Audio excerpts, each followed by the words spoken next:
welcome to an Everyday Canines video. In this video about early takeoff syndrome, I want to talk to you about what causes early takeoff syndrome. We've touched on this a little bit before, but let's go into it in detail. Now, Clean Run magazine, which is a top agility magazine in the US, did a massive study on early takeoff syndrome. They looked into it in depth and they really examined the possibility to what could be causing it. And their findings were pretty much every single case of early takeoff syndrome is a vision issue. If you've got a dog with genuine early takeoff syndrome and they're physically sound everywhere, it's going to be something to do with their vision. And of course, there are so many things it could be. It could be your dog is slightly cross-eyed. It could be your dog is like me, they're short-sighted or they're long-sighted, they've got astigmatism. They could have a slight vision issue, so perhaps they're blind on one eye. And it can be a whole range of things, some very subtle, some more dramatic. If you look at Sparrow, if you look at her eyes, you can see her eyes turn out. They have always turned out from when she was a little puppy. And when at the time I never even thought that was an issue with vision, never even occurred to me. But now I see it and I look at it and I go, oh, okay. Now I see that is what is causing her issues, because if her eyes are misaligned, she's got no depth perception. Your eyes need to be correctly aligned so that when they're looking at something, they can work out the distance you need to go to it. They do that by coming together and zoning in on it and creating that distance awareness. If you've got one eye that's wonky, they can't do that. If you've got two eyes that are wonky, you definitely can't do that. You can't work out where things are correctly. Of course, that's not the only reason a dog could have issues. It could be that the jumps are very blurry to them, so they have issues because they can't really see what things are. We also have to bear in mind that colour plays a factor. Dogs don't see colour the same way as we do, and so certain colours can be difficult for them to see on grass, on sand, and I think we do perhaps in the future need to look into that more just in general and be a bit more uniform in our colours. If you notice, for instance, with my tunnels, I've got bright coloured tunnels, so the entrances are very obvious, but you go other places and the tunnels are very dark, and the entrance is actually quite hard to see when it's dark. Same with weave poles. I like my weave poles to be bright. Some places you go, they're a different colour. If they're not white, they might be a black or grey or green even, and they can merge into the grass. Or if you've got them against a fence line, they can merge into the fence line. So even when your dog has normal vision, this can cause a problem. I actually noticed it's with Sparrow, there can be different heights of weave poles. These are the big international weave poles, which I love. But you can get shorter weave poles. There's now a change happening that you can't, the rules say you can't, but you could for a long time get quite short weave poles, and Sparrow could never weave through them. She could never find them. So I built myself a set of weave poles that were specifically short so that she could learn how to weave. And that told me then that she must be using some guide about the height of the weave poles to get her through the weave poles, and when they were shorter, she could no longer find that. And people found that odd because they said, well, my dog's never had an issue, they just go from them. But that's how you know when your dog's, you pick these things up when your dog's got vision problems. So, as I say, if you can look at your dog and you can see that their eyes turn out or turn in, or even if it's just one eye, then if they're doing all these things we talked about, you've got a pretty good guess that it's a pretty good sign that they've got early takeoff syndrome. But not all of these vision problems are so obvious. They could be something that's going on internally that you can't see.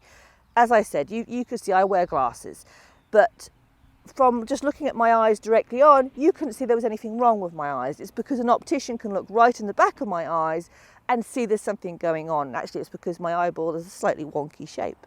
It could be the same with a dog. The problem is an ordinary vet can't generally pick this up.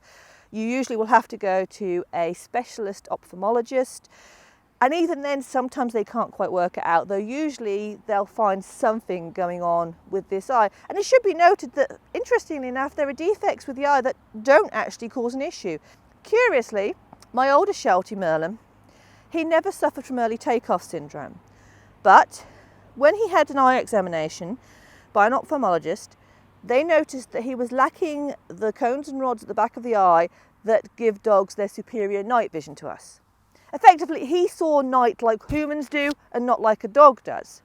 Now, he'd never shown any signs of this. However, there was a venue we went to which was very dark at one side, and in that particular arena, he never liked to run. And looking back, it now makes me wonder if this was because he actually couldn't see things properly. And rather than showing the typical signs of early takeoff, which was to miss jumps and that, he wasn't that sort of dog. He just went, I'm not going to run in here because I can't see properly, because he was a sensible lad. Some causes of early takeoff syndrome will not be obvious when a dog is young. So it could be a case that as your dog gets older, they develop a condition that then brings on early takeoff syndrome. It could be cataracts. It could be something serious like progressive retinal atrophy. Any of these factors could then cause the dog to suddenly develop early takeoff syndrome. And if that was to recur in an older dog, you'd go to yourself, there's something going on, but there would probably be factors elsewhere that you would have noticed that your dog has having issue with their vision. So they are likely to be a factor you're going to see in their lifestyle. Dogs with early takeoff syndrome will sometimes show signs in everyday life. They might just be clumsier than other dogs. They're more prone to falling off the bed or misjudging the stairs or not getting on the couch properly, or just in general life they run into things. They just lack a little bit of perception, but because that can be written off as just being utterly clumsy. And some dogs are clumsy, but that might be a little bit of fact that you notice. Now, with early takeoff syndrome, it is generally genetic. So if a dog has wonky eyes, it's because they've inherited that. Now, I know from Sparrow, when I met her mum had slightly googly eyes. I didn't even think about it at the time. It's only now I look back I realise this. I've seen pictures of Sparrow's brother, and he's got the same eyes as her. They're a little bit wobbly. There is this genetic factor, they can be hereditary. So if you, again, a clean run to this study, they looked at this particular line of Shelties, and through several generations, each of the dogs had early takeoff syndrome. And they realised that it is actually being inherited. It is a genetic factor there that your dog can inherit.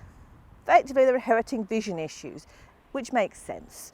You know, the problems with your eyes, that if your eyes are wonky or the wrong shape, whatever, they're going to be something to do with the genetics that you've inherited. Obviously, there are more obvious things. For instance, progressive retinal atrophy. That is obviously a genetic condition. It has to have been inherited. There are other things like that. So it's generally a genetic condition. Therefore, if you have a dog that has early takeoff syndrome, it's advisable not to breed from them. I mean, if they're a really top level agility dog, you might say, oh, well, but they have got a situation, a problem, which could come out further and further and cause a situation where your dog's going to get worse. Puppies are going to have worse vision. They're not going to be so good at it. So generally, it's for if you've got a dog with ETO, it's probably not a good idea to breed from them, because you're just potentially bringing out that problem in the puppies. One other thing to bear in mind with ETO, depending on what is causing it, it could be that it will get worse with age. As I said, this all depends with eyes and everything, so it's not always easy to know. Certain eye conditions, even like me with my short-sightedness, it's not a serious condition that's going to send me blind or anything like that, but my eyesight will deteriorate as I get older. Our eyesight deteriorates anyway as we get older, but if you've already got a niggle, that can then be worsened by aging. So you may see with a dog that's got ETO that they're not too bad when they're younger, but as they get older, they get worse, and that reaches a stage where you might have to consider not running them or running them at a lower height because they're just having too many problems. And at the end of the day, we're doing agility for fun for our dogs, fun for ourselves. So we have to be fair to them. And if their vision is causing them that so much of an issue, we need to ask ourselves, is it fair to keep running them? Are there any other reasons a dog could be suffering from ETO? At this moment in time, vision has been the only issue that has been red flagged as calling early takeoff syndrome. However, I am always cautious when people say vision will always be the issue, because you just never know. There could be some other factor there that could be causing it. We just haven't found it yet. I would say that in probably 99% of cases, you're probably looking at it being some vision problem. But there could be that 1% of something else going on that we haven't yet worked out. So, you know, it's like in everything. You can never say 100% this will be a vision issue, but the odds are you will. And when you bring all these pictures together, you bring all these factors and everything, it's not easy to get your dog diagnosed with early takeoff syndrome. It's not something that vets are going to diagnose because it's not something they particularly look into. You know, most vets, if you say to them about it, they won't know what it is. But if you have all these factors together and you can bring them all together, you can see it, you can realise what's going on, and then we can move on. We can move on and say, right, how do I help my dog? So I hope that's made sense, and in future videos we'll be looking further into how we can help our dog around courses, assist them, other quirks that come up with ETO. If you've enjoyed this, you might like to subscribe to our YouTube channel, and you can check us out on Facebook and Instagram, and I hope to see you all again very, very soon.